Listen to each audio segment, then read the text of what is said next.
Grease is the word. Yes. So that's what we're talking about tonight. Grease. Nothing to do with sci-fi, nothing to do with fantasy, nothing to do with superheroes, but we're going to talk about it anyway because we love it so much. Grease, one of my favorite movies as a kid. This is Laser Brains. I'm your co-host, Michael, and as always, I'm joined by this Joshua guy. Mervell. That's right. Grease. Grease? Okay. Yeah. Okay, you know what? I feel like you've been talking about this movie since we started Probably screening movies here at Meteor because honestly, I think I've heard you talk about Grease 2 more than Grease. I love them both. Really? And that's a future episode that we will not even broach that subject tonight. But first, I want to introduce our other co-host, Champ Ian, who's the co-owner of Meteor and who has movie night every week. Hello, hi. Thank you for showing Grease. Thanks for recommending this this thing that we watched. Well, guess what? We're going to save that gold for a few minutes from now. We're not going to ask you anything about Grease, but we have a very, very special guest for the second time, and you are cosplayed as a kid, as a pink lady tonight. Yes. Caitlin. Tried to go for a little Rizzo, but unfortunately, I don't think my perm would be able to suffice in this time. So had to stick with just, let's go for a little Sandra D slick back ponytail, That's all there is to it. Okay, so here's the thing. Unfortunately for you guys, you're going to have to wait your turn because Caitlin and I are going to go first here, okay? Of course. So I'm just going to say that I'm obviously older than you, but I grew up, I was born just a few years before this movie came out, but I grew up watching Grease 1 and Grease 2 over and over and over, like into infinity, okay? Almost memorized. And this is the first time I've seen it in a long time, but why don't you tell us about you growing up with this movie, like... So I'm going to be completely honest. The first time I watched this movie, like in its entirety, was the 9th grade. So it took me a fat minute to get into it. And I only got into it because a bunch of my friends were like huge fans, like Mamma Mia, Grease. Like they loved the show tunes. Theater nerds. Big theater nerds, So when we ended up watching the first time, I was like, this is cool. It's catchy. I wasn't hooked immediately the first time, but the more I watched and the more I listened to the album, I would go back and watch it. I'd be like, oh, this is funny. Like, this is feel good. Like, it's just a fun time when you go to watch it. You don't watch Grease to be like, oh, well, you know what? This really didn't happen. It's like, no, shut up. It's high school. It's fun. Right. We're dancing. We're having a good time. So. I'm with you on that. So you've seen it many times, I assume, or yes, since then. I want to say like whether it's about like half of the movie or its entirety, like I've seen it.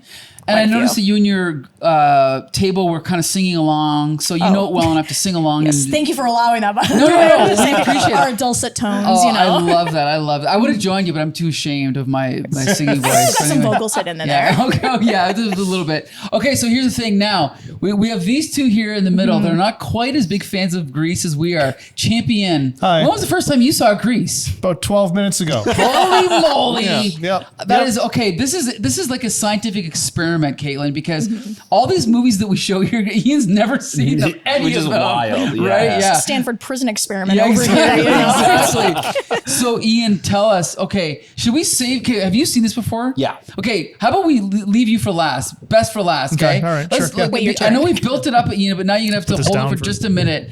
Josh, tell us what's your experience with Grease? Yeah, I saw it when I was really young. I've seen it probably once in its entirety, and then I think even in like music class we've kind of watched it, but I don't really remember watching it all the way through. Okay. There and then, but my mom's a big fan, my girlfriend is a big fan, so I know the music actually really well because it's all my girlfriend will play in the car while we're driving around. So. And on the Richter scale, how much do you love this movie? It's good. I like it. I'm not like in love with it. Okay. I'm not on that Sounds level, but it's a really good movie. Now, I have a question. It's a really good movie. Before we go on to Champion over here, did you guys see Grease live though? I've seen the play performed. Is that what you mean? Like, no, the television one. So they did Hairspray live, but they also had Grease live. Oh, really? I didn't know that. Okay. It Same cast, different cast? Different cast. So they had more, like, I think the only one I can really name is Vanessa Hudgens as one of them and a couple of Broadway actors. But even that, I feel like there's only one song from that I listen to consistently. You can't beat the original album, but I was just curious. Right. Okay, main event, folks. Champion. Hi. 12 minutes ago, you watched this movie. I did. Let us know. What is your first impression of Grease? Well, it's tricky because I didn't not enjoy it. Okay. Right? Like it was fun and it was it was catchy, but it also didn't really drag me in either. And I think there's an awful lot of like certain properties like this, like Rocky Horror Picture Show, Sure. like Totally. that sort of thing. You need people around that also share your enthusiasm. Yes. And if you are not on quite the same level, you're just kind of sitting around like, man, I wish I knew these songs. Sure. I wish I could sing along with all these other people that are having fun. You kind of have to, I think, watch something like this 10 times before you can get the proper appreciation for it. John Travolta has to come up, grab you by the shoulders, and shake you with his very blue eyes in this movie. Yes. Okay, you know what's funny? Okay, Ian, you raise a very profound point, actually. Really? It's about Because- time that I raised something Yeah, profound. it's been, what, 60 episodes? No. So I think that if you think about the difference between a movie and a song, you can watch a movie once and you get it. No one listens to a song once. You have to listen to it like 10, 20, 50, 100 times, then you're like, and then you get it. But I don't know what the difference is. I have no idea. But a musical is a combination. So maybe that's why you've raised this point that you need to watch it more than once. You can't just watch it for the first time when you're 48 There's an or whatever. entirely different vibe to Yes. something like this than any other style, right? Yep. Now, musicals, I don't not enjoy them. Sure. Right. When I was in high school, I was in the stage band for the high school music theater troupe, so I was involved in that sort of thing. So I have an appreciation for it. But watching something that was written for the stage on a Sure. screen, it's a little bit not off-putting, but again, you have to see it more than once. You Sure. have to appreciate already this sort of thing. Okay, so here's the thing, Caitlin. Are you in music theater at all? I'm not. I'm a big connoisseur, though. So you're a I music love theater supporting all my adjacent. friends. Yes, you are. Adjacent. So, okay, because I was paying attention to that tonight, thinking, okay, this is a play adapted to the cinema. Yes. Was there anything you noticed where there was a good example of what they did, or maybe even a bad example of how they adapted it? In terms of just like cuts, like I'm trying to picture, the only time I've seen Grease live as a play was at my high school production when I was in Okay. 9th grade and I was working front of house. So seeing that, like certain cuts, like when they're talking right before summer night starts, Sure.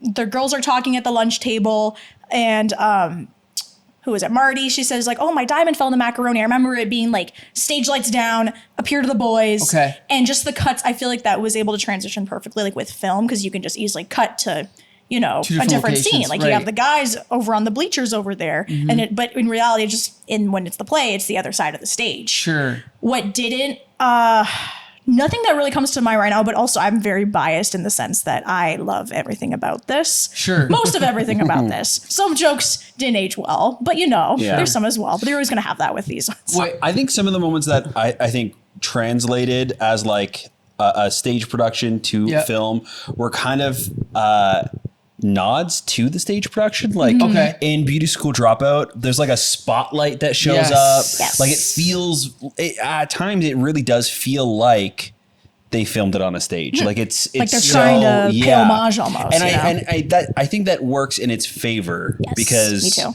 I think without that kind of charm, it wouldn't have the same. The movie wouldn't have the same feel. Mm-hmm. You know what I mean? Like they're not trying to make like a movie version Right. of it. Mm-hmm. It's just the stage play as a movie. Well, I I know what you're saying. You know what I mean? And Like, there's at least 2 times where I noticed that, maybe 3. There was Beauty School Dropout, Grease Lightning, maybe one For other sure. one, where it just became a stage. Right. It just transitioned, and all of a You- sudden they have different costumes on, and who cares? you could It's almost beautiful. I see love it. like right? the people running on stage Yes. with like the cardboard cutout car Yeah. instead. Oh, you know what yeah. I mean? Like just how it was shot Whatever. was really well done. The fact that it's I like think the movie brand needed new more car. of that. I think Yeah. the movie needed more of that Yeah. because you can't translate these things one to one. So lean into the fact that it's a stage production. Yeah. And you get more of that charm. Those are some of the scenes that stood out the most for me, that were the easiest for me to sort of wrap my head around. Yeah. I think with Hopelessly Devoted to You, seeing that like she's just at the house, she's just in the backyard, but having the baby pool and having her look and see Yeah. John Yeah. Travolta's face, just Yeah. hey, help me, I'm down here. Yeah. Just seeing that, it's like, oh, because you can see that in high school production. Here's my baby pool because we Sure. can't afford to put a pond in Yes, the high yes, school yes. auditorium. So And by the way, I found out that song was added in post-production. Really? Yeah, because they needed a solo Really? song for Olivia Newton-John, and they wrote it after.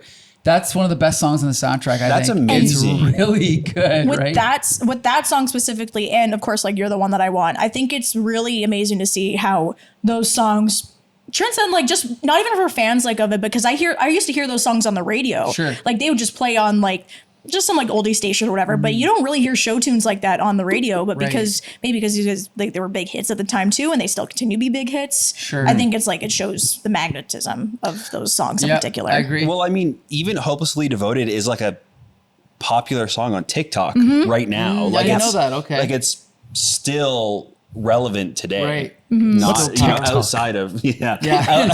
outside of like, you know, radio and stuff. Like it's still When will holds a when lot will of we weight. get you as Sandra D with a nice little wig Yeah. with the baby pool? When will we get that? People want to know. Here's the thing, okay, because I noticed there was a couple things I noticed about, translation.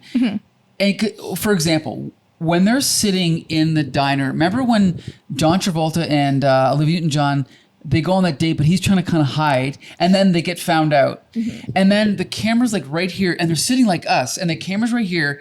And I noticed the camera is on a extreme wide, and it cuts to these close-ups of like this couple, then that couple, then this couple, and it keeps cutting back to the wide.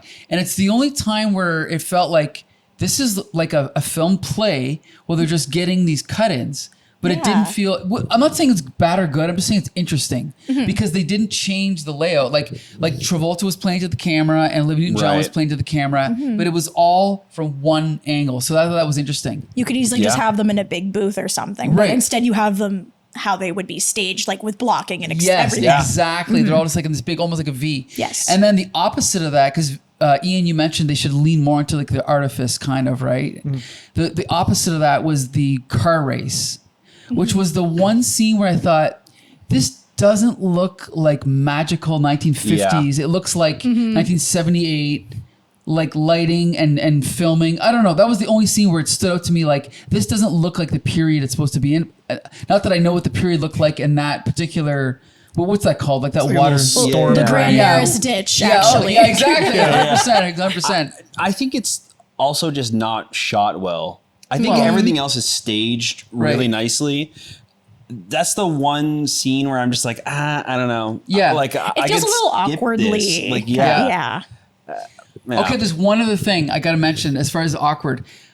Okay, I've watched this film 1,000 times. You know what the second last song is the one that I want.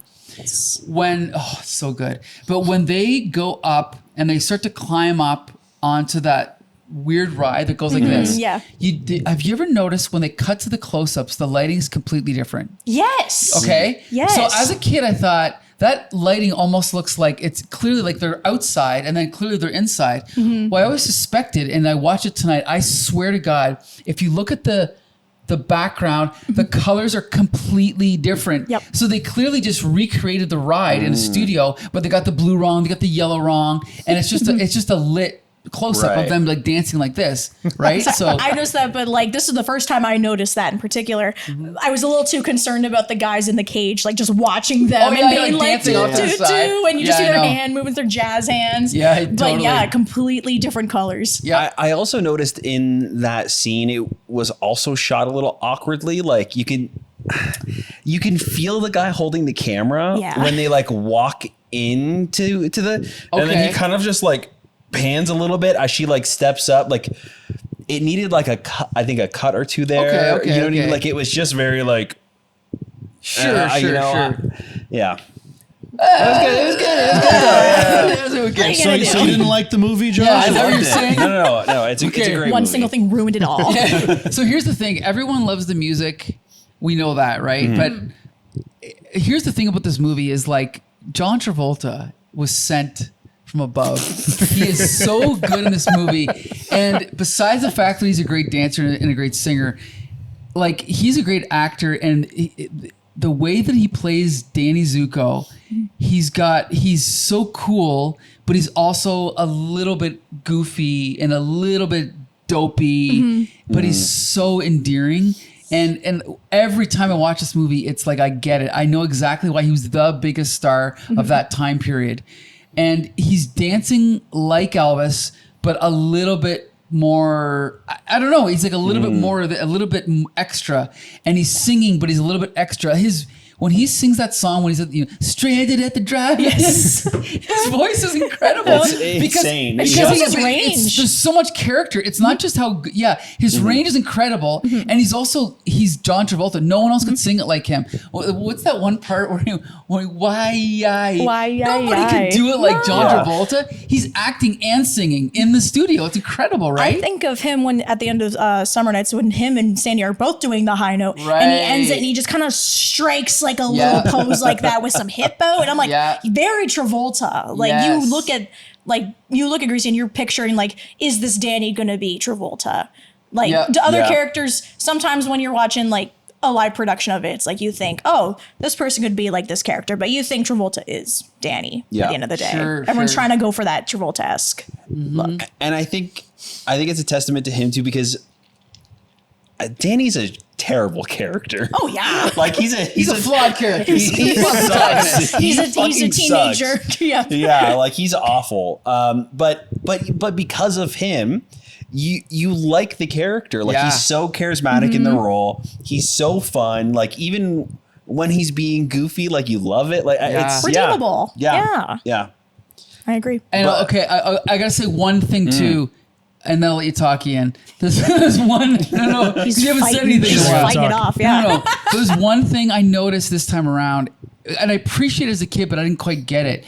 Is that I'm assuming it's the director, but he let the camera roll on these weird moments with Travolta that you would never do, especially in a play. But remember when he's talking to Sandy the jukebox, and it's holding on this one shot.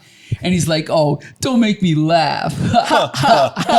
and then she walks out of the shot, and he's like, and he's like standing there, and, and you know that there's a crew of 15 people just waiting. Like, "Hey, keep going, just keep going," and like let him finish. And then he walks out. They go, "Cut!" Like we're leaving the whole thing in, even though it's not in the script, even though there's nothing to do. It's just Travolta being Travolta, and it's beautiful. I love that, right? And there's a lot of moments like that in this movie where they just let it play out. And it feels natural, right? Totally. I think so. One of the bigger problems I have with this movie is that so many of the actors are 47. Yeah, trying to be teenagers. Those moments make him feel like a teenager. Yes. Like he's so awkward and like real. Like those moments aren't like you were saying. Like they're not like the clean cuts. Right. Like holding on those moments make him feel alive. And there's that one T-Bird. That one T-Bird, Sonny, Sonny, who looks like so 37. He's 32. He was 32 when this movie came out. Jesus Christ! Hey, but when I was a kid, he doesn't look I'm like a young 32. I know. But when I was a kid, I'm like, that's what people look like in high school. I don't know. You know what I mean? one of the teachers goes, "Oh, Kaneki, he's been here longer than I have." I'm like, I bet. Yeah. Like, that man I is believe you. easily You're right. out of his 20s. And that's another one of the reasons why John Travolta comes across the only one looking like a teenager, because he's the only one that doesn't have pronounced 5 o'clock shadow in every single scene. When you start out like the opening number with the animation, and you go from Olivia Newton-John looking so gorgeous, Snow White-esque, and then you go right to Scott Stockard Channing, and it's the most regal, like they're showing her age. I'm like, they did you so dirty, Queen. Why? For no reason. She's a great actress, but she does not look 15. No. Well-known 15-year-old Whatever Stockard she's Channing. supposed to be, Champion, what do you think of the actors in this movie? Well, John Travolta stole the show. Yeah. You don't need me to tell you that. Some of my favorite scenes in the movie were him trying his hand at sports. Oh, God, that was so good. And just like trying to be cool in a situation where being cool is not the move. Right. And you can feel his awkwardness, and you can feel that he knows that he's kind of putting on an act too. Yes. And it totally works. Him when he's not trying to be cool, when he's not trying to impress his friends, he's got 3 or 4 different characters going on at the same time. Totally right. That's a good point. He's acting while he's acting. You're right. Yeah, he's playing, the like greaser, but then he's trying to be the extra cool greaser. Like when he accidentally hugs Kaneki and then they both recoil and start combing their hair At the same time. Yeah. Historians would Great say they scene. were really good friends. Yeah, exactly. Right. Exactly. Here's the thing is like, because we have to it's interesting because this movie was made in the late 70s, but it's about the late 50s. So as we said earlier at the bar, if this movie was made today, it would be about 2005. Ooh. Yeah, I know. Doesn't that hurt? Doesn't that hurt? Yeah. It's not. It wouldn't have the same like punch. But so growing up, like, oh, this was a cultural artifact. Like, oh, this explained to me the 1950s Americana. Like, you have the greasers, you have the jocks, you have the nerds, you have whatever. And even though it felt so natural. yeah, well, of course, it's an exaggeration. Wow, status quo. But here's the thing. Okay, all that being said, there's one thing I noticed this time around, because obviously I'm older now. I noticed how they go into this, what's it called? Not a pop shop, but whatever it's called, like the diner. The soda. Oh, the So- Frosty Palace, I think it was called. Yeah, Just they a go in little there, diner. and I love how the waitress knows them, and the owner knows them, and then I love the fact that when they're on TV, all that staff is watching, and they know everybody. Look, there's Danny, there's Sandy. I freaking love that because they're so close to all the people in the town. You notice that when they have what's it called, Grease Lightning, the teacher is with them the whole way. She comes out when they bring the car out. She comes out to the race. I love that stuff. Those little touches. Another thing too is the guy that plays the coach. We're gonna rip out the pieces. We're gonna roll. That guy.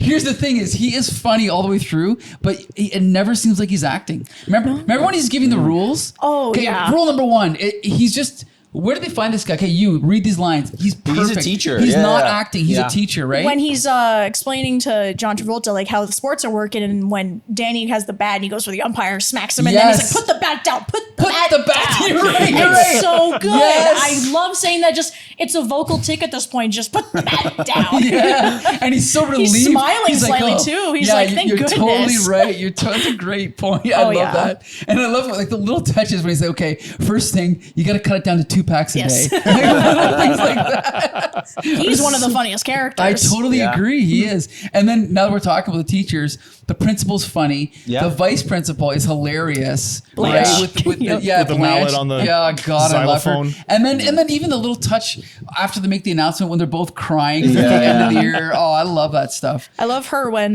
Coach is doing his rip him, and she's yeah. sitting there like And mocking, and she's yeah, also I'm like, "You go, Blanche, good job." I love that stuff. Yeah. Okay, so we talked about John Travolta. We all acknowledge him as he steals the show. Olivia Newton-John, perfect. Apparently, the original role, she was not Australian, right? That's what I heard. Yeah. Like I thought I so heard they something rewrote about the character for her to be Australian. God forbid she just does an American accent, But Sure, yeah. God forbid. Did she do an Australian accent the whole movie? Well, she is Australian. Oh, okay. But yeah, she is Kinda. Australian. So I only picked up on the Australian accent once. Yeah, it was so weird. Like it like It felt jumped out of lilted. nowhere. Like I would hear it every once in a while, like a little lilt in her voice, Okay. and I'm like, "There you are, Miss Newton-John. I see you." Okay. Peeking out through. I don't know, because I mean, she is Australian, and in the movie she says she's Yeah. She's from Australia. Yeah. So I've never heard like the slightest note of like Aussie accent. no. I'm opposite. I'm saying I've never heard the opposite. Really? Like I've only heard the Australian accent. I've Because never. I didn't hear any Australian Really? Yeah. accent from her, except for Wow. that one scene where she's talking to. I Maybe she's forget. a Frenchy, very I think. Yeah, like, yeah. Maybe it's just a very yeah. proper Like it was Australian near the accent. end of the movie. I don't Yeah. know. Yeah. I mean, we've only seen Mad Max. That's the only Australian movie we've ever seen. So anyway, okay, but she was great. As you said, she's beautiful and like she fits that role perfectly. Like the smile and the innocence. I don't think anyone else could play that role as well as I her. think it's so beautiful, the ending too of the movie. Like the only unrealistic meaning, like, yes, they're driving the car into the sun, but then she just turns around and waves, and I think happens. it's so like is. it's especially seeing now that she's passed away, like it's Yeah, just you're such a right. beautiful ending, and it's just that's how you end a movie, in my opinion. I agree. It's good. It's a great ending. I love it. What do you think of Olivia Newton-John, Ian? I thought she was perfect. I thought she was perfect. She had the ideal look. She was just fish out of watery enough, right? Being the new kid in school, being this innocent kid amongst this group of just deplorable, Yeah. horrible people. Yeah, no, she was effective. She was effective. I think she looked a little weird once she turned Transition, into with the hair and everything. badass. It makes me think though, I'm like, what were the schools like in Australia though? Because if this is like all new to her, like, oh yeah, Sandy, we're smoking, we're drinking, we're out having sex. It's like, what were you doing in Australia? Like just That's talking. a good point. Oh, I have first period talking to dolphins, second period, oh, wallabies are in my class, you know. Yeah, that's a good point. Yeah. Oh, well, that's the thing. I like to know what her character was in the original, because if she wasn't Australian, what was she supposed to be? I don't know. She's from Utah. Yeah, maybe that could be it. Yeah, or Canada. Right? Yeah, that could be it. She's that cousin from Canada Yeah, that exactly, Danny yeah. was telling My people girlfriend from about. Canada. Yeah. Exactly. You wouldn't know her. You would not know her. Josh, what'd you think of Olivia Newton-John? No, she's great. I think she almost feels like the only character that's not like a caricature. Yes. Like, you know what I mean? Okay. She's the only one doing like real acting. You know what I Sure. mean? Like she has like she's not doing anything too goofy. And I think that really works for her character because I feel like it's the character that we're supposed to see ourselves as the most in the movie. Yeah. She does a great job. Yeah. She was great. Yes, I agree. Yeah. Okay, so we're not going to talk about every T-Bird and every Pink Lady, but we should talk about Stockard Channing. We mentioned her briefly. She actually is a really good actor. And Absolutely. Like, I've seen her in other things. Like, she actually had a recurring role in West Wing as the wife of the president. She is who she is. She's perfect in this role. Like the kind of the leader of the Pink Ladies and kind of a bully. I guess they're kind of like the mean girls of this high school, right? But I thought she was great. What'd you think, Caitlin? She's probably one of like my favorite characters, and I really enjoy like her own solo song. It's beautiful. I listen to it all the time, and she does portray like this. It's good because you get to see this dual side of like Rizzo, where she is that person that has like that wall put up, but then she can be vulnerable to like getting hurt and stuff. And I wish we got to see like more of it, but you could have seen more in the Paramount TV series about the Pink Ladies that got canceled. No shade to Paramount. I'm gonna watch that. But just saying, what it was in season 1 was really good. But interesting. unfortunately, guess we won't see any more of that. Thanks, Paramount. I know. They didn't delete it from existence, did they? They might have. I can't recall. It was on Paramount Plus or something. Okay. But anyway, Stockard Channing, she's a standout for me. I like her in this, but I'm also biased because she's like one of my favorite characters with one of the best songs. So Sure. Yep. yeah. Champion Stockard Channing. Yeah. Rizzo, easily my favorite Pink Lady. Betty Rizzo. Remember? Oh, yes. She Call me by my first name. You don't remember my first I never name? noticed that before today, but anyway. And he's like, that was It's funny. Betty. That It's was Betty. funny. So yes, Betty Rizzo, easily my favorite Pink Lady, and one of probably my second favorite character underneath Interesting. John Travolta. She was the only person that really had much of any sort of struggle that she was going through, Sure, good right? point. Like that duality, as you were saying, between being the badass and being the vulnerable person. The fact that she had a pregnancy scare. I think they should have expanded more on some of the stuff that she was going through. That scene, by the way, where everyone knows about her pregnancy scare. That was great. 10 Great seconds, directing. Great directing and great cinematography there too. Yep. And hilarious. A Yep. hilarious scene. But no, she was a very, very rich character. And yeah, my favorite beyond John Travolta. Interesting. Josh. Yeah, I think she is my favorite character as well.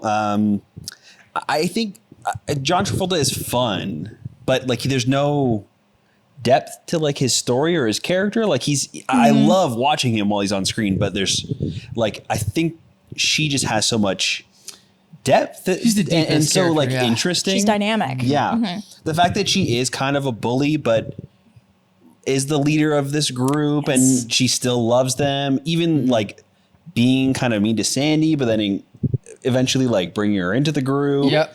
Like, I don't know. There's just so much to her character that every time she was on screen, I was like focused on her. She's great. You know, it's interesting because, I'm sure that whenever you're a kid and you love a movie, you assume everyone else loves it. And I remember when I read, what's his name, Roger Ebert's review, he kind of dismissed this movie when it came out, and I was like, my word, how would you? But the thing is this movie actually is very smart. I think the writing is smarter because one of the things is the characters they're all very different. Like if you look at the Pink Ladies, each one is very distinct. Frenchie is different from Marty. And then who's the funny one? Jan. Mm-hmm. They're all completely distinct characters. Then the T-Birds, they're slightly less distinct. Yes. But you have the one. There's Danny and then the rest of them. And then the rest of them. Danny, Kaneki, the three goons. Yeah, we know Kaneki. But then the other three is like the blonde one, who's kind of naive. And then you have the 40-year-old. The 40-year-old. Right. And then you have the other guy. Okay, they're not as distinct. I take that back. But I like the way that they write them as real people. Like they're always kind of insulting each other, but they're still friends. And then Sandy and Danny are not together, but then they say hi to each other. I think the writing and all those moments is great. What do you think? I think it's crazy. Like because I forget sometimes when I'm watching that this takes place over the course of the entire school year too. So when you have those little moments between like Danny and Sandy where they're like saying hi or like, oh, they're not talking to each other. Okay, now they are. Okay, now they're not. Like, it's like, no, that's a pretty good timeline actually for what it is. Especially senior year for them. I think that's what it was, right? Senior year. So, and it's interesting because I saw it first when I was like, 5, 10 years old. But yeah, so this was before I was in high school. But it was a weird. High school was not as. That's what high school's going to be like. It's exactly like this. It was nothing like this. But it was just interesting because it's. I don't want to say it's realistic, but it's nuanced. And it's not. It's like there is a realism to it, even though they're all caricatures. I think the characters feel real. To real life and how they interact with each other and kind of like those moments.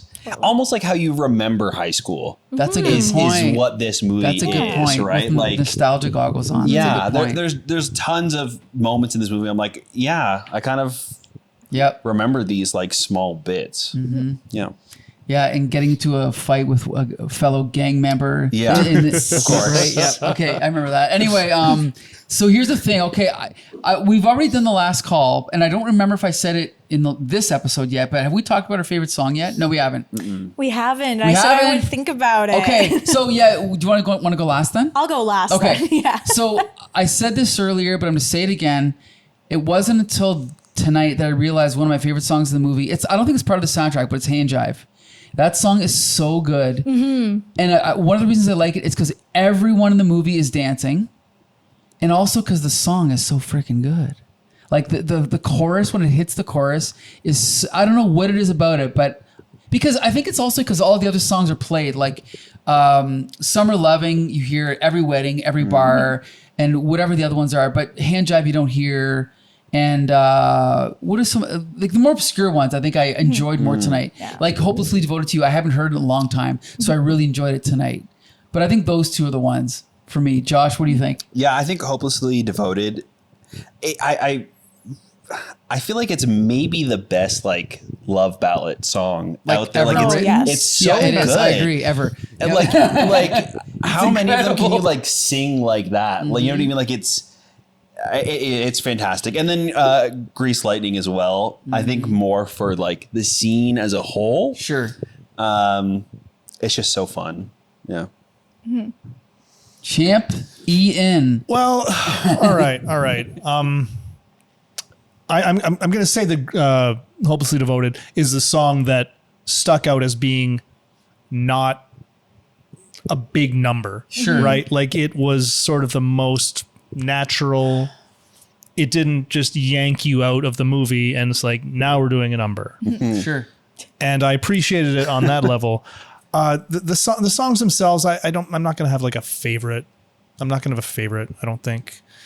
The failed beauty school dropout song was a little dark. Yeah. It was a little weird. Like, me and Ian looked at each other like, what is happening? Even though I've seen it before, it's such a weird scene, right? It's a very weird scene. It's a depressing scene. It's like, give up on your dreams, go back to high school, get your GED or something. So in the high school production that I saw, the daughter of one of the teachers played Frenchie for that scene, and we had the dad come in and sing Beauty School Dropout for one of the weekend shows. That's funny. So just picturing the dad singing this to her, be like, "Go back to high school," and she's like, "I'm in my senior year. Stop yelling at me in front of all these people," that sort of thing. Right. But yeah. But visually, it was one of the best. Oh, very much. Yeah, Visually, yeah. I I'm loved gonna, it. you know what? I'm gonna pick that one, not because I loved it as a song, but because I enjoyed it as a scene. Sure. Mm-hmm. It was not in small part due to the ridiculous. Who sang that song? I don't remember. That wasn't Frankie Valli, was it? Does anyone know? No, Who sang Beauty School Dropout? Nobody knows. Get a Google Nobody on knows? that. Nobody knows. Okay. Bueller. Bueller. I'm embarrassed to say I don't know who that was. We should know this. I should. Because Frankie Valli sings Grease at the Yes. beginning. And I thought in one of the versions he sang it in Beauty School Dropout, but I don't think it's him. I'll have to dub it in later. I'll just imprint Just it over insert it over this. Yeah. The correct information. Okay, so now it's your turn, Caitlin. What's your Yes. favorite song in the It's going to be movie? very anticlimactic, but I have to say probably Summer Nights. Because it's great. Because it's great. It's just, here's the inner English teacher coming out in me. I love the juxtaposition of what's going on with the T-Birds and what's going on with the Pink Ladies. Sure. You have Sandy telling about this magical summer that she had with this guy. She had such a, like, it's very almost like childlike, you know, like she's like, oh, we got lemonade. We went down to the beach. And then you go to Travolta where he's Yep. like, we made out under the dock. And then I didn't notice this. This I noticed. He was talking about when they go bowling in the arcade, and he's doing a very suggestive thing with his fingers. He's like, "Yeah, Yep. we went bowling in the arcade." I'm like, Yep. "I'm so sure you did." So there's that, and then the ending high note. Like I will listen to that on repeat in the car all the time, just when it builds up, and then it goes to sure. that And big it high note. You can pauses. you can hear everyone else singing too, like "Tell Me More" in the back, and then just and Travolta hits that high note, and I can appreciate a good man who can hit a good high note. Sure. It is a great song. a good I'm one. with you on Yeah, that. I mean, it's very effective of like setting up the entire premise Yes. of this movie as well. It's yeah, I think if you're gonna start with a song like besides Grease, like Grease is just the intro credits, but if you're gonna start with it, you're gonna start with Summer Nights. It's good. yeah. And I gotta say one last thing. The actual song Grease is a great song. Absolutely. And the weird thing about it though is, again, we have to remember this was 78-ish.